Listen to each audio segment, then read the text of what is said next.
Iraq is moving ahead with the deployment of South Korea's Cheongung-II medium-range air defense system, marking a major shift in its military procurement strategy. The $2.8 billion deal, signed in late 2024 with defense manufacturer LIG Nex-1, includes the delivery of 8 full batteries of the KM-SAM Block II system. According to defense officials from both countries, the first units are set to arrive in Iraq within months, with all deliveries aligned to Baghdad's updated national defense priorities.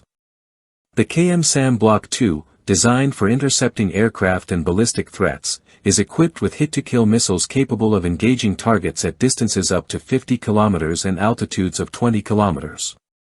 Its guidance relies on an advanced radar system that can track up to 40 targets simultaneously over a 100-kilometer radius. Iraq's acquisition reflects its growing pivot away from Russian hardware amid ongoing maintenance issues and post-2022 geopolitical complications. Defense Minister Thabet al-Abbasi confirmed that Iraq is proceeding on schedule with this deployment. Major General Tahsin al-Kafaji added that the modernization of Iraq's air defense remains a strategic imperative. The deal, which includes support equipment and training infrastructure, represents the most significant upgrade to Iraq's aerial defense since the early 2000s. Each battery comprises several mobile launchers with 8 missiles each, a command unit, and a multifunction radar based on Russian S-400 concepts. The radar employs a passive electronically scanned array, PESA, operating in the X-band, rotating at 40 rpm and covering an 80-degree elevation angle. The interceptor missile uses a combination of inertial guidance, mid-course data updates, and terminal radar homing, reaching speeds of up to Mach 5. Developed in phases, the KM-SAM program began in 2001, with the Block I version introduced in 2011 and Block II finalized by 2017. A more advanced Block III model with AESA radar and extended range entered development in 2024. The system now forms part of South Korea's multi-layered air defense framework, replacing older US-built Hawk systems. Iraq becomes the third Middle Eastern state to procure this technology after the UAE and Saudi Arabia. The finalization of the agreement followed extensive coordination between South Korean companies. While LIG Nex-1 leads the missile systems production, Hanwha supplies the radar and vehicles. Initial disagreements over delivery schedules were resolved in a series of 2023 and 2025 negotiations, enabling the July 2025 commitment to prioritize Iraqi deliveries. A video presentation released by Iraq's Ministry of Defense underlined the strategic rationale behind choosing Cheongung-II, citing its comprehensive coverage and interoperability with Iraq's expanding radar assets. This deal also underscores Iraq's transition from reliance on aging Russian systems. The country had previously purchased the Pantsir S-1 in 2014 and explored the possibility of acquiring S-300 or S-400 systems, but U.S. sanctions risks and poor logistics hampered progress. The deterioration of Soviet-era equipment, such as Mi-17 helicopters, further fueled the move toward Western and South Korean alternatives.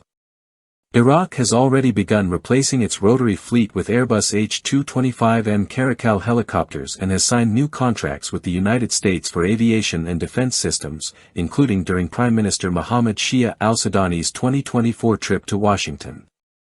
As Iraq continues to diversify its military partnerships, the new system will be integrated into a layered air defense strategy. This network currently includes 24 Pantsir S-1 units, roughly 100 US-supplied Avenger systems, and various legacy Soviet platforms.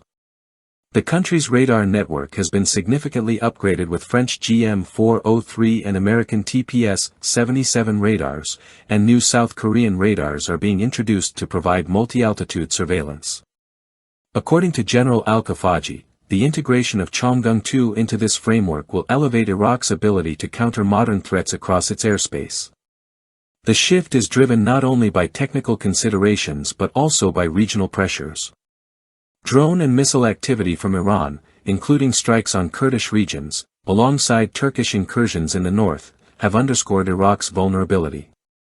Attacks on U.S. military sites in Iraq and Syria since late 2023 have further highlighted the urgent need for a robust, self-reliant air defense capability. Baghdad's defense overhaul also fits within a broader trend in the Middle East. Both Saudi Arabia and the UAE have made similar moves, procuring the same South Korean air defense systems and strengthening ties with Korean defense firms. These countries are also working to reduce dependence on traditional Western arms suppliers, instead fostering domestic industries through programs like Saudi Vision 2030. Iraq's alignment with these regional developments opens the door for joint training and interoperability initiatives, particularly in radar and missile defense operations.